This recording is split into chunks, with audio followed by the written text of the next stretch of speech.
2월 세 번째 주일에 예배에 참석해서 함께 말씀을 듣고 또 말씀을 전하고 하나님을 예배하는 우리 모두 위에 하나님의 크신 은혜와 사랑이 예수 그리스도의 평화와 평강이 넘치시기를 주님의 이름으로 축원합니다. 신약성경 27권 가운데 21권이 편지, 서신입니다. 바울은 21권 가운데 13권을 썼는데 고린도 전후서, 에베소서, 빌립보서, 갈라디아서 공통점이 있죠. 바울이 그 지역에 가서 복음을 전했고 교회를 세웠어요. 그런데 로마서는 달라요. 바울은 로마에 간 적이 없어요. 간 적이 없으니 복음을 전한 적도 없습니다. 바울은 자기 자신과 아무 관계가 없는 로마 교회에 편지를 썼습니다. 도대체 왜? 두 가지 이유가 있습니다. 바울이 복음을 전해서 개척한 교회의 성도들은 전부 유대인입니다. 유대인 성도들 중심의 교회로 개척이 되어지고 교회가 성장을 했어요. 그런데 로마 교회는 달라요. 처음에는 유대인 성도 중심의 교회였는데 이방인들이 들어오게 되고 함께 믿음의 길을 걸어가다가 주 49년에 글라우디오 황제가 나사렛 칙령을 내렸는데 로마시에 있는 모든 유대인들은 로마를 떠나라는 추방령을 내립니다. 그래서 로마 교회 안에 있던 유대인 성도들이 일시에 교회를 떠나버려요. 그러니 로마 교회는 철저하게 이방인 중심의 교회로 변했습니다. 5년이 지났어요. 글라우디오 황제가 죽고 5대 네로 황제가 되면서 유대인들이 다시 로마로 들어와 사는 것을 허락을 했습니다. 5년 만에 로마 교회에 왔습니다. 깜짝 놀란 거예요. 그래도 유대인 중심으로 로마 교회가 성장할 때는 오래전부터 하나님을 섬겼던 전통에 따라서 지킬 것 지키고 버릴 것 버리고 이렇게 했는데 와보니까 이방화되어져 버린 거예요. 그래서 유대인 성도들이 이방인 성도들을 책망하기 시작하는 거예요. 신전에 들어졌던 음식 먹지 말라 그랬는데 왜 먹느냐고. 아니 모든 음식은 하나님 주셨으니까 하나님 땡큐 감사합니다 하고 먹으면 되는 거 아니냐고. 그러고 막 싸우는 겁니다. 왜 할례를 받아야 되느냐 우리가. 당신들은 아브라함의 후손이니까 할례 받지만 우리는 이방인인데 왜 우리에게 할례 받으라 그러느냐. 그래서 막 다투기 시작하는 거예요. 그 소식을 바울이 듣고 복음이란 무엇인가, 누가 참 이스라엘인가, 누가 참 그리스도인인가 복음을 전해줄 목적으로 로마서를 썼습니다. 두 번째는 바울은 이방인의 사도로 부름을 받고 로마 제국의 동쪽 소아시아 이쪽 전체에 복음을 전했어요. 이제 바울은 로마 제국의 서쪽에 복음을 전하기를 원했는데 서쪽의 끝은 서바나, 오늘날의 스페인입니다. 그런데 선교사로 파송을 받으면 기도해 주는 사람이 있어야 하고 두 번째는 선교비를 후원해 주는 사람이 있어야 하잖아요. 바울은 로마 교회가 나를 위해서 기도해 주고 선교비를 모아주어서 서바나 지역에 가서 복음을 전할 수 있도록 해달라는 이야기를 16장의 편지에 썼습니다. 그래서 두 가지 목적을 가지고 로마서를 썼는데 오늘 본문에는 두 사람이 등장을 합니다. 한 사람은 아담이라는 사람입니다.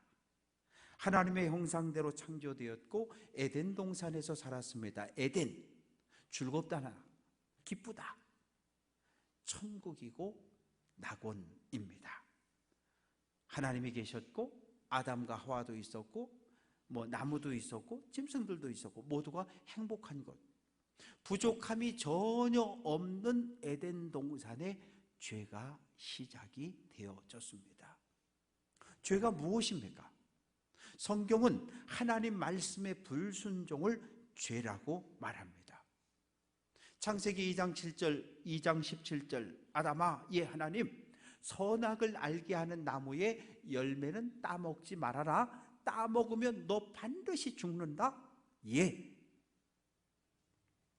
그런데 아담은 불순종을 선택합니다. 불순종을 선택하면서 죄를 지었고, 죄는 하나님과 사람의 관계를 끊어버려요. 그래서 아담과 하와는 에덴 동산에서 추방을 당합니다. 두 번째, 죄가 우리에게 들어오면 서로에게 책임을 전가하기 시작합니다. 부부 사이에 죄가 들어오면 남편은 아내를 공격하고 아내는 남편을 공격해요.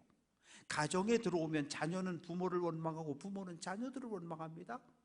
죄가 교회 공동체 안에 들어오면 목사는 교인들을 향해서 막 똑바로 하라고 소리치고, 교인들은 뭐 목사님이 저러시냐고 목사님을 향해서 모든 문제를, 교회에 문제가 생기면 다 목사님 잘못이라고 목사님에게 책임을 전가합니다. 죄는 사람과 자연, 피조 세계의 관계를 파괴해버려요. 죄를 지었습니다. 땅이 가시덤불과 엉겅퀴를 냈고, 가시덤불과 엉겅퀴를 손으로 뽑다 보니까 피가 나니까 어떻게 해요? 철 연장을 들이대서 땅을 파는, 불도저, 포크레인 막 들이대서 개발이라는 이름으로 산을 깎고 강을 메워버립니다. 어떤 일이 벌어집니까? 자연재해가 오는 거예요. 기근, 홍수, 이런 일들, 전염병, 이것들이 사람에게 공격을 하는 겁니다.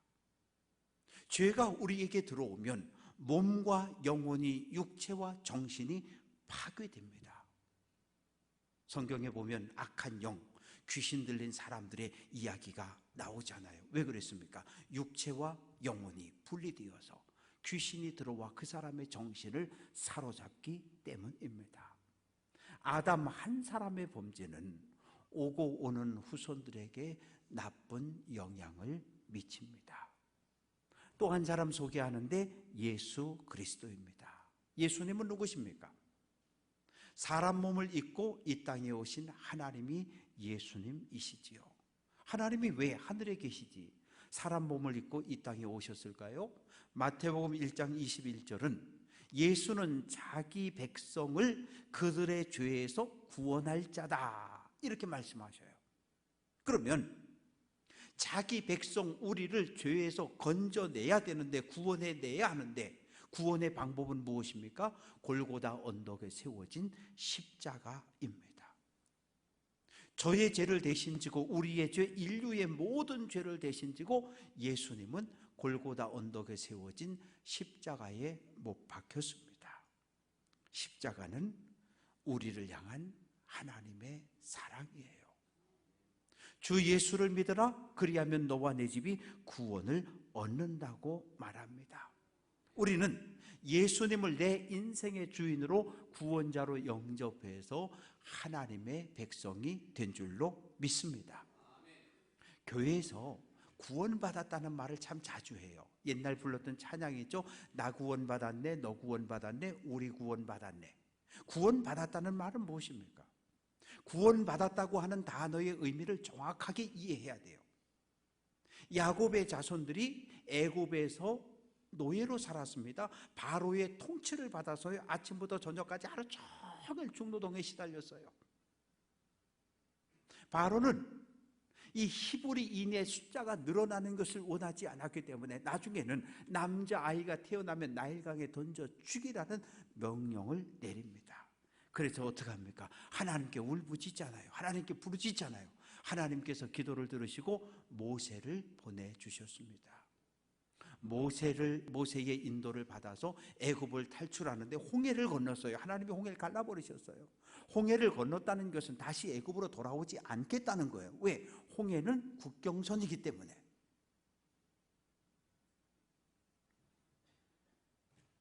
출애굽 1세대는 애굽을 떠났으니까 더 이상 바로의 통치를 받지 않아도 되는 사람들이에요. 이 사람들이 시내산에 도착했고 하나님과 언약을 맺습니다. 언약의 내용은 무엇입니까? 지금부터 우리는 하나님을 우리의 왕으로 섬기겠다는 거예요. 하나님 우리의 왕으로 섬기겠다는 거예요. 지금까지 바로를 왕으로 섬겼는데 바로를 버리고 지금부터 하나님만을 우리의 왕으로 섬기겠다는 거예요. 내 인생의 왕, 주인을 바꾸는 것을 구원받았다라고 말하는 거예요. 그러면 바로의 통치를 더 안 받아도 돼요. 그럼 누구의 통치를 받아야 됩니까? 하나님의 통치를 받는 이스라엘, 하나님, 이스라 다스림을 받다. 하나님의 다스림을 받는 신앙 공동체가 이스라엘입니다. 바로의 백성에서 하나님의 백성으로 신분이 바뀌었어요. 오늘 우리의 문제는 무엇입니까? 신분이 바뀌었어요. 뭘로? 하나님의 백성으로. 그런데 여전히 우리는 애굽에 살아요. 내 생각과 내 가치관이 변하지 않았어요. 바로의 통치를 받을 때, 바로를 왕으로 섬길 때 집도 주죠, 뭐 양식도 주고 물도 주고 간식도 주고 다 줘요. 하루 종일 일 시켜 먹어야 되니까. 그러면 이제 바로의 백성이 아닌 하나님의 백성이 되었으면 달라져야 돼요. 뭐가 달라져야 됩니까? 양식이 떨어지면 양식을 구해야죠. 물이 떨어졌으면 땅을 파서 물을 찾아내야지요. 그런데 하나님의 백성이 되었는데 아무것도 하지 않아요. 양식이 떨어졌어요. 모세에게 달려가서 모세에게 불평을 털어놓습니다. 물이 떨어졌어요. 하나님을 향해서 막 원망을 합니다. 그리고 뭐라 그래요? 에이, 애굽으로 돌아가자. 애굽으로 갈 수 있어요, 없어요? 못 가요. 가면 안 되는 거예요.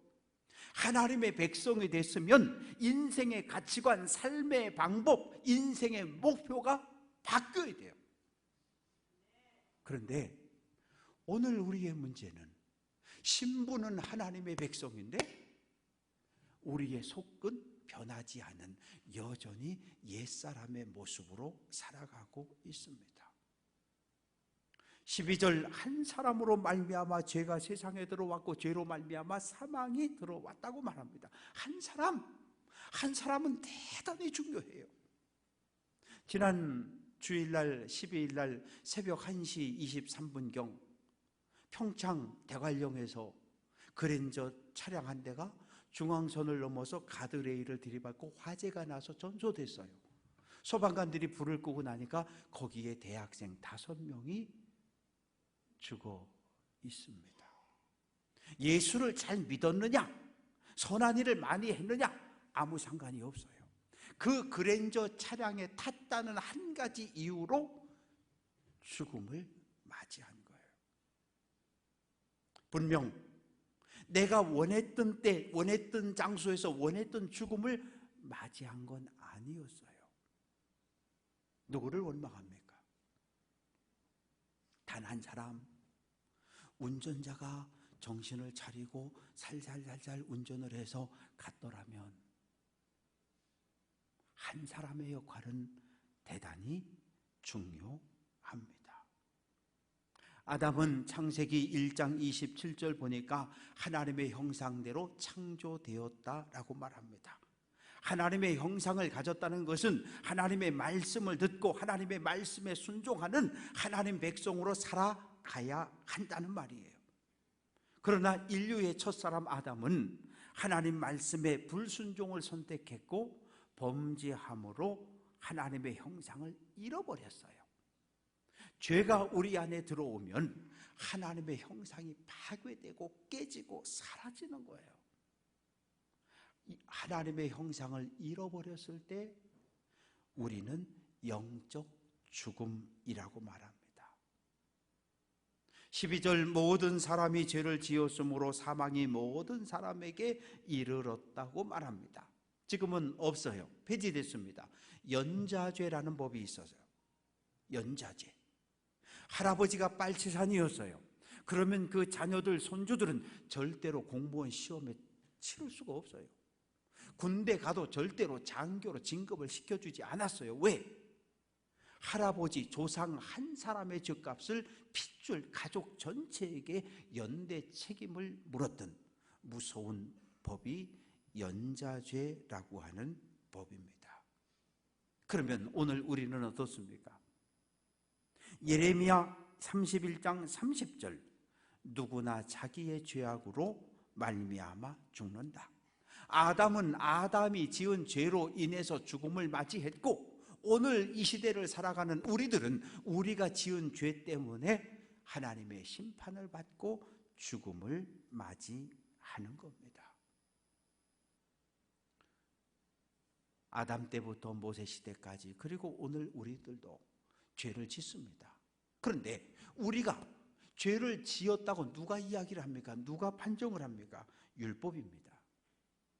법이 없으면 죄를 지라고 아무도 말하지 못해요. 한 40년 전으로 시계를 돌려볼까요? 술을 마셨습니다. 소리 지르고 길을 가면서 고래고래 소리를 지릅니다. 경찰관이 옆에서 지나갑니다. 잡아갑니까? 안 잡아갑니다. 집 문을 열고 나와서 쓰레기를 그냥 막 집어 던집니다. 길에다. 경찰관이 잡아갑니까? 안 잡아갑니다. 왜? 잡아갈 법이 없어요. 그런데 경범죄 처벌법이라고 하는 법이 만들어졌어요. 지금은 술 마시고 길 가다가 소리 고래고래 지르고 가다가 쓰레기 그냥 아무데나 버리면 무조건 경범죄 처벌법에 의해서 벌금 내야 하고 재판을 받아야 됩니다. 법이 있으면 그 법이 우리를 죄라고 이야기하는 거고, 아무 법이 없으면 어느 누구도 우리를 심판할 수 없습니다. 죄는 무엇입니까? 하나님의 말씀에 불순종하는 것이 죄라고 말했어요. 성경에 보니까 형제를 사랑하라 그랬어요. 근데 형제를 미워하고 그러면 그건 죄가 되는 거예요. 십계명은 거짓말하지 말라 그랬어요. 하지 말라는 거 하면, 내 이익을 위해서 누군가를 속이면 그것이 죄가 됩니다. 요한복음 17장 17절, 아버지의 말씀은, 하나님의 말씀은 진리라고 말합니다. 사랑하는 성도 여러분, 에이 저 사람은 영적이야, 에이 저 사람은 세상적이야, 기준이 무엇입니까? 한번 예수 믿고 세례받으면 쫙 영적인 삶을 살아갈 수 있다면 얼마나 좋겠어요. 우리 가운데 그런 사람은 단 한 사람도 없어요. 우리는 언제나 영적인 것과 세상적인 것의 가운데 서 있는 거예요. 하나님의 말씀을 읽고 묵상하고 설교를 듣고 하나님의 뜻을 깨닫고 하나님의 말씀대로 살려고 몸부림을 치면 저 사람은 영적이라고 표현하는 거예요. 그런데 세례받고 하나님의 백성이 되었는데 아무것도 하지 않아요. 그리고 생각하고 행동하고 말하는 모든 것이 악해요. 그러면 저 사람은 세상적이라고 표현하는 거예요. 우리는 언제나 경계선에 살아가고 있습니다. 오늘 우리의 문제는 무엇입니까? 하나님 말씀 들어도 불순종합니다. 내 생각, 내 고집을 따라갑니다. 눈에 보여지는 우상들이 많이 있잖아요. 그런데 그런 눈에 보이는 우상들보다 우리의 발걸음을 유혹하고 이끌고 가는 것은 바로 내 생각, 내 욕심, 내 탐욕이에요. 나 자신의 잘못된 생각이 우리의 인생을 망가뜨립니다. 사랑하는 성도 여러분, 왜 아담은 뱀의 유혹에 넘어갔을까요? 유혹은 짜릿해요. 죄라고 하는 것이 얼마나 강렬한지, 이 짓 하다가 죽어도 좋다는 거예요. 그래서 사람들이 죄를 짓는 거예요. 창세기 3장 5절, 너희 눈이 밝아져 하나님과 같이 된다. 선악을 알게 하는 나무의 열매를 딱 따먹었습니다. 눈이 바짝하고 밝아졌어요. 밝아진 결과가 무엇입니까? 부끄러움을 깨닫게 되는 거죠. 하나님과 같아진다? 선과 악 판단하는 신적인 위치에 앉는다라고 하는 이 뱀의 유혹이 너무 강렬했어요. 그래서 넘어진 겁니다. 죄가 스스로 멈추는 것을 보셨습니까? 여기까지만 죄 짓고 더 짓지 말아야지, 그런 거 보셨습니까? 아니요. 죄는 스스로 멈출 줄을 몰라요. 죄는 확장성 그리고 전염성이 너무나 강해요. 다윗이 왕이 되고 아람 암몬 연합군과 전쟁을 하게 됐습니다. 전쟁이 났으니 왕이 칼 들고 나가야 합니다. 그런데 왕궁에 있습니다. 낮잠 잘 자고 저녁 때 일어나서 왕궁 옥상을, 교회 옥상을 이렇게 다니다 보니까 목욕하는 여인이 눈에 들어왔어요. 그럼 어떻게 해야 돼요? 눈을 얼른 감고 방향을 틀었어야 돼요. 그런데 멈추질 못했어요. 2번 쳐다보고 3번 쳐다보고, 그리고 집에 와서 잠을 자려고 하는데 계속 그 모습이 눈에 아른아른거려요. 신하를 불렀습니다. 가서 데려왔어요. 멈췄어야 해요. 멈췄어야 돼요.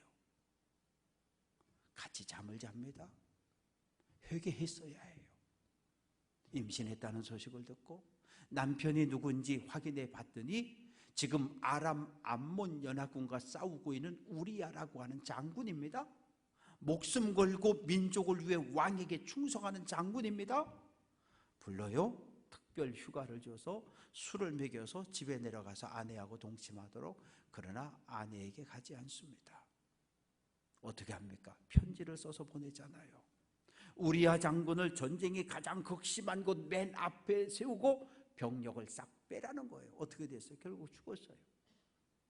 그럼 다윗이 옥상에서 이렇게 내려다보다가 간음죄를 짓는 그 순간 내가 저 여인의 남편 우리야 장군을 죽일 거야 생각했을까요? 아니요, 절대 생각하지 못했어요. 죄라고 하는 건 스스로 멈추지 않아요. 주변 사람들에게 상처를 주고 결국은 자기 자신을 죽음에 이르게 만드는 것, 그것이 죄입니다. 로마서 3장 20절 율법으로는 죄를 깨닫는다. 다윗은 왕이잖아요. 다윗의 행위를 죄라고 누가 이야기합니까? 율법입니다. 하나님의 말씀이지요. 우리가 하나님의 백성이 된 그 순간부터 우리는 하나님의 말씀에 순종해야 하고, 하나님의 말씀에 하라는 건 하고 하지 말라는 건 하지 않아야 돼요. 그래야 하나님 거룩한 백성으로 살아갈 수 있습니다. 죄를 짓는 순간 우리는 사망의 다스림을 받게 되는 거예요. 사망이 우리의 왕이 되어서 우리를 심판하기 시작합니다. 왜요? 로마서 6장 23절 죄의 삭은 사망이라고 말합니다. 우리가 죄를 짓는 그 순간부터 사망이 우리의 삶을 지배하고 다스리고 억누르기 시작하는 거예요. 아담 한 사람의 범죄는 인류에게 나쁜 영향력을 끼쳤고, 예수 그리스도 한 사람의 죽음은 인류를 죄에서 구원했습니다. 하나님은 인류를 죄에서 구원하기 위한 원대한 계획을 세우셨는데 하나님께서 사람 몸을 입고 이 땅에 내려오시는 일입니다. 15절 한 사람 예수 그리스도의 은혜로 말미암은 선물은 많은 사람에게 넘쳤다라고 말합니다.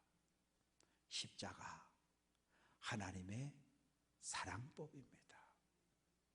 인류를 죄에서 구원하는 하나님의 방법은 십자가였어요.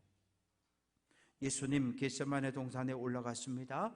무릎 꿇고 하나님께 기도합니다. 아바 아버지요, 할 수만 있거든 이 잔을, 이 십자가를 내게서 지나가게 하옵소서. 그러나 나의 원, 나의 생각대로 되지 말게 하시고 하늘 아버지의 뜻대로 이루어 달라고 기도합니다. 우리가 기도하잖아요. 첫째, 둘째, 셋째, 넷째, 다섯째, 여섯, 일곱, 여덟, 아홉, 열 기도하고 마지막 기도할 때 하나님, 저는 이렇게 10가지 기도했는데 내 뜻대로 응답지 마시고 하나님 거룩한 뜻을 따라 응답해 달라고 기도를 마무리하셔야 돼요. 그게 예수님의 기도법입니다. 천사가 나타나 예수님을 돕습니다. 땀이 땅에 뚝뚝 떨어졌는데 핏빛으로 변했어요. 십자가는 수치, 십자가는 가장 잔인한 형벌입니다. 왜요? 십자가에 못 박아 놓으면 죽을 때까지 손도 안 대요. 죽으면 새들이 날아와 뜯어먹어요. 시간이 더 지나면 썩어서 땅바닥에 떨어질 때까지 어느 누구도 그 시신에 손을 댈 수 없는 것이 십자가형의 무서움입니다. 그러나 예수님은 하늘 아버지 말씀에 순종을 선택하셨습니다. 온 땅에 어둠이 임합니다. 나의 하나님, 나의 하나님, 어찌하여 나를 버리셨습니까? 예수님은 울부짖고 하늘 아버지는 침묵합니다. 왜요? 하늘 아버지의 눈에 아들 예수의 죽음은 슬픔이고 고통이고 아픔입니다. 그러나 죄의 지배를 받고 죄에 짓눌린, 사망의 권세에 짓눌린 우리 입장에서 예수님의 십자가는 우리를 구원하는 하나님의 사랑이요, 하나님의 은혜요, 하나님의 선물입니다. 레위기 17장 11절, 육체의 생명은 피에 있다, 피가 죄를 속한다 라고 말합니다. 예수님 십자가에서 흘린 피, 온 인류를 죄에서 구원하고도 남을 정도로 풍성한 은혜가 우리에게 임했습니다. 16절, 은사는 많은 범죄로 말미암아 의롭다 하심에 이르렀다. 은사라고 하는 단어는 하나님이 값없이 주시는 선물이라는 의미를 가지고 있습니다. 우리는 언젠가 하나님의 법정에 서야 돼요. 의롭다, 이거는 무죄라는 말입니다. 무죄라는 말이에요. 제가 하나님의 법정에 섰습니다. 그러면 제가 죄가 있습니까? 없습니까? 죄가 있어요. 왜? 로마서 3장 23절은 모든 사람이 죄를 범했다. 죄를 범했으니까 죄인입니다. 그러면 하나님께서는 이용호 징역 7년 이렇게 하셔야 돼요. 그게 맞아요. 그런데 하나님이 저를 보셨는데 제가 예수님을 내 인생의 주인으로, 왕으로 모시고 있는 것을 보셨어요. 그래서 징역 7년에서 좀 깎아서 징역 3년을 때리려고 그랬는데 피를 흘리신 예수님이 저를 뒤에서 끌어안는 모습을 하나님이 보신 거예요. 그 모습을 보시고 제가 지은 죄가 하나님의 눈에 보이지 않게 된 거예요. 그래서 하나님은 이용호 무죄,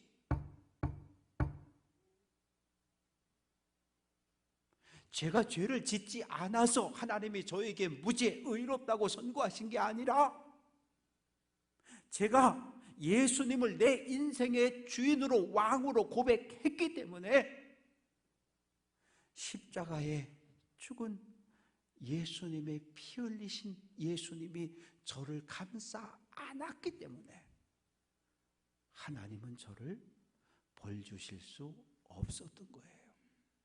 저에게만 이런 은혜가 임해 있습니까? 아니요. 우리 모두에게 예수 그리스도의 은혜가 임한 줄로 믿습니다.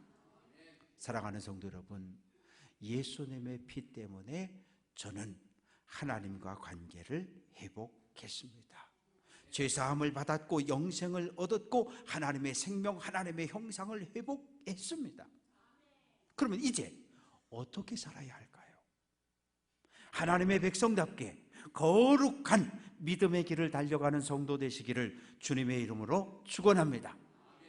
어떤 경우에도 애굽으로 돌아갈 수 없었던 것처럼 우리는 다시 사단의 매인 죄의 종으로 살아갈 수는 없어요. 왜?